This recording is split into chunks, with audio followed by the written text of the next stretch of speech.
It's nearing the end of September, and here in Minnesota, that means pretty much AC season is over, which makes it a great time to make a top 10 AC problems list for 2018. I made a video like this last year as well for 2017, and in that video I went into more details about every single problem and what you could do to fix it. In this video I will not be explaining as much, so if you want more details, go ahead and check out that 2017 video after this one. And briefly on how I come up with this list, I fix appliances for a living, and I like to keep record of every house I go to. I have 3 books here. One is 16, 17, 18, to 19. This one's incomplete yet. But basically, I write down the dates, the time when I arrive, the address, and briefly what I did at that house. So what I did for 18 is I went through all my addresses here, all my records here. I found all my AC calls, red dots are furnaces, and I marked them in blue dots. So right now it's December, that's not gonna have any AC. So for example, if we go down to May should be the beginning. Here's June. See all the blue dots? Blue dots, blue dots. But anyways, I marked all the AC calls, and then I tallied them all up, and I came up with a list like this of all the different categorized AC problems you can have. This is the list from 2017. As you can see, I had a total of 242 calls. And for 2018, I had 171. So less calls. I think this year I've been working more on appliances, other appliances like washers, dryers, and stoves, and water heaters and such. But still, that's a pretty healthy amount of AC calls. So I came up with a list. This list for 2018 has 32 different kind of AC problems on it, which we will go over. But without further delay, let's just dive right in and go over the top 10 problems for 2018. Alright, coming in first place is a bad capacitor. This has to be our all-time reigning champion. This thing's always in first place. A bad capacitor is the most common fix for an air conditioner. So out of 171 calls, 44 of those calls were a bad capacitor. A lot of times they'll be blown up when they're bad, but just because it's not blown up doesn't mean it's bad. And like I said earlier, I go into a lot more detail in the 2017 video. This time I'm just going to go through the list, so if you want more details, check out the other one. But anyways, first place was a bad capacitor. In second place, just like last year, was a unit low on refrigerant. Out of 171 calls, this one had 29. And then, out of those 29 calls, 18 of those were partially low. 5 of those calls were where the freon was completely gone. The unit was just flat, nothing in it at all, so very big leak.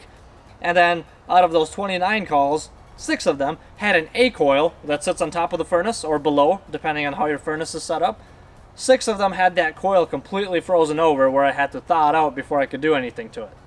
And in third place, we got a plugged condensate drain. And judging from the comments on my previous video, it seems like Florida and the states on the east side seem to have this problem the most. In fact, one service tech commented and said, my top 10 problems in Florida are plugged condensate drain, plugged condensate drain, plugged condensate drain. Basically, all 10 of them were plugged condensate drain. So, if you live in Florida, especially if you have an attic unit, chances are your condensate drain line is plugged up, and that's why your AC is not working, because there's a condensate overflow switch that trips when water is backing up, so you don't have any ceiling damage and stuff like that. And in fourth place, with 9 calls, is a bad blower motor. And out of those 9 blower motors that I had to replace, 3 of them I had to also replace the blower wheel as well. And usually when I have to replace the blower wheel, it's out of balance. Either it's screeching the sides, or that middle plate on that blower wheel was completely ripped off, and the fan blade is just all mangled and messed up. And I actually had a call like that last week, where I had to replace the blower motor and the fan. And here's a picture of it right here so you can see what that looked like. As you can see, that middle plate got totally ripped off and the fan blades are all bent and stuff. That usually doesn't happen too often, but I guess this year it was a little more frequent. I mean, out of 9 calls, 3 times I had to replace the blower wheel. So basically 1 out of 3 times. Coming in 5th place, we have a 2-way tie. The first one is a mouse nest. And out of those 8 calls, 4 of those calls, the mice really wreaked havoc on the wires and stuff. Some of them, they just nibble on them, or they short out the contactor, the 2 hot legs. But on other air conditioners, they completely chew up wires. And there's bare wires, there's wires that are completely chewing through. So basically, out of 8 mouse calls, 4 of them did heavy damage to the wiring. And the next one in 5th place, also with 8 orders, is a bad condenser fan motor. So that's just the fan motor outside. Most of the time I do not replace the fan blade, I just replace the motor. So I had 8 bad condenser fan motors, and then in 6th place, coming in with 7 calls, was a very dirty condenser coil. So I came out for that air conditioner call solely because the air conditioner coil was so dirty that it was affecting the operation of the unit. So all I have to do when I come out there is hose down the really dirty coil and it starts working like a champ. And in 7th place, coming in with 6 orders, are burnt, broken, or corroded wires. So I'd get out to an air conditioner call, open up the unit, and there will be some wire that's just completely burnt off, or it's corroded to the point where the connector just broke off, or the wire broke off from the connector. Sometimes the wire connectors will be burnt out at the compressor pins. I see that quite a bit as well. And of course, the older the air conditioning unit gets, the more brittle those wires will become just from the weathering from this thing being outside all the time. And for 8th place, we have a 2-way tie with 5 orders each. The first one is a disconnect fuse that is blown. Your disconnect is right here. And some disconnects don't have fuses, but many of them do. Usually if you open up your disconnect, mine doesn't have fuses. Sometimes if you pull the disconnect out, the fuses will be in the actual plug, or if you take the panel off, there might be disconnect fuses in there. But basically, from some kind of a voltage surge or maybe a power outage, those fuses can blow, either one or both of them. So I had 5 AC calls where I came out and found out that the disconnect fuses were blown. So usually what I do in that case is replace the fuses and run the unit. I check the amp draws and I check all my wiring and my connectors. Sometimes I will find some bad wiring, or the amp draw is really high, or a capacitor is weak. Usually the disconnect fuses don't just blow for no reason. Once in a while they will. So if I just replace the disconnect and run the unit and find nothing wrong, then I just call it good and tell the customer to give me a call if something happens again and go on my way. And the other one with 5 calls is a compressor that is shorted to ground. So I come out there and usually the customer will tell me, hey, I turn on my AC and my breaker trips right away. I reset the breaker, and when I turn my AC back on, it trips the breaker right away. So the breaker just always keeps tripping. Usually when that happens, when the breaker trips right away, a lot of times it will be a compressor that's shorted to ground. Sometimes if you get lucky, it's just a wire that broke off and is touching some metal. But from what I've seen, usually if the breaker is tripping right away when you turn on your AC, a lot of times it will be that compressor that's shorted to ground. And I do have a video of how to check your compressor, so if you're having that problem, check that video out in my AC fixing playlist. Alright, moving on. So in 9th place, with 4 orders, I had 4 calls where all it was a very dirty furnace filter. So I come out there and the customer says, hey, my unit's not cooling very well, or it's starting to freeze up a little bit. I come out there, I look at it, I notice that my freon pressures are low, which is what happens if you have a very dirty filter, or you have some kind of an air restriction inside the house. So I come in the house, I pull out the filter, and sure enough, the thing is like pitch black. So I replace the filter, and the AC starts working great once again. I usually ask people questions at the door, right when I come, just, you know, since when has this been happening? What happened before that? Did anything new happen? Did you try to install a new thermostat? And then I just shut up and listen for about a minute or two to what the customer has to say why his AC unit's not working. And then I'll ask him, hey, when's the last time you replaced your furnace filter? And sometimes I'll get a funny response where the customer is just like, oh, what furnace filter? And at that point, of course, I'm like, okay, well, most likely that's your problem. Let's go check that out first. So in 10th place, we actually have a 4-way tie, each of these having 3 calls. The first one is a restriction in the metering device.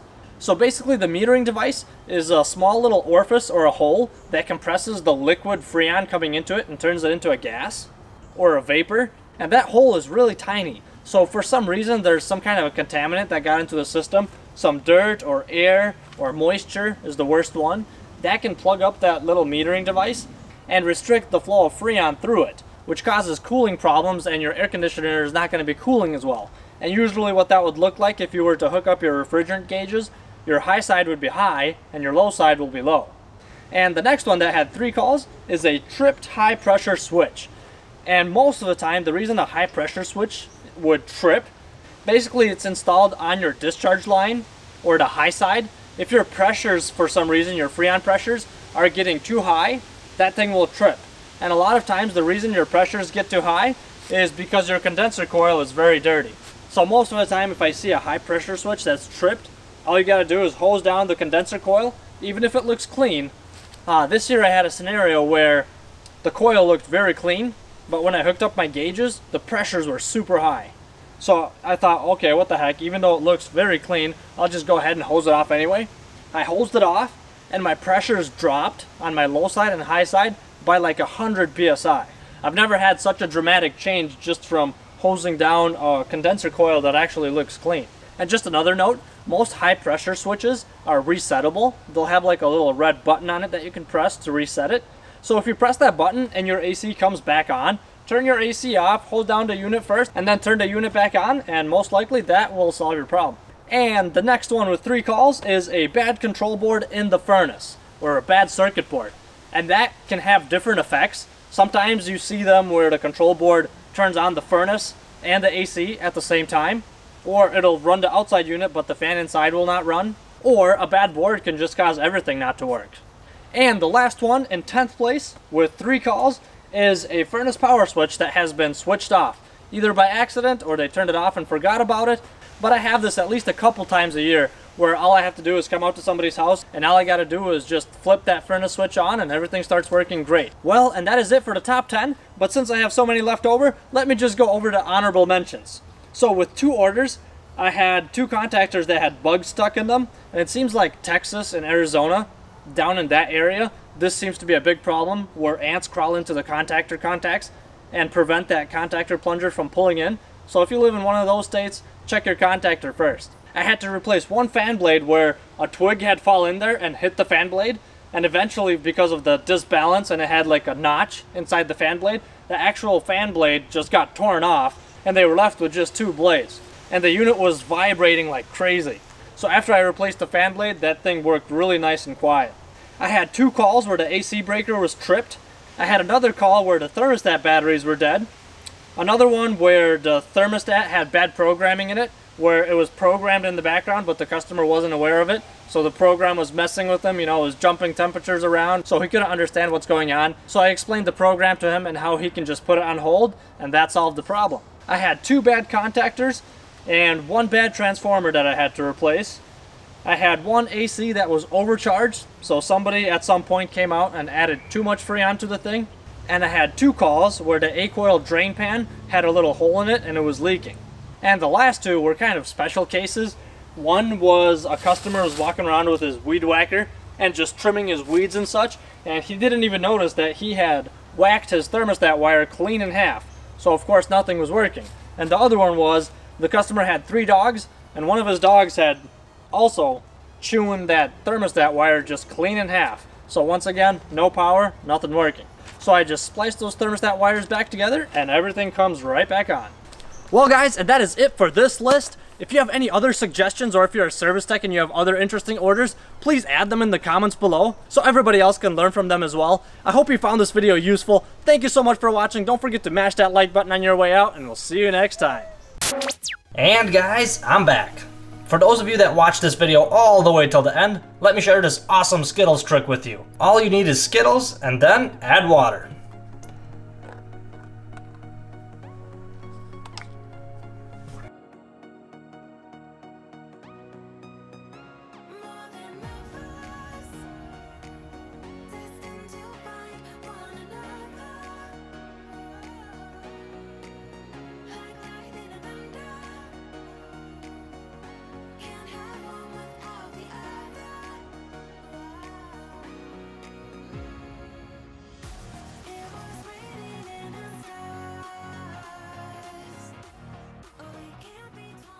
Well, anyways, thanks again for watching all the way till the end. I hope you have an awesome day.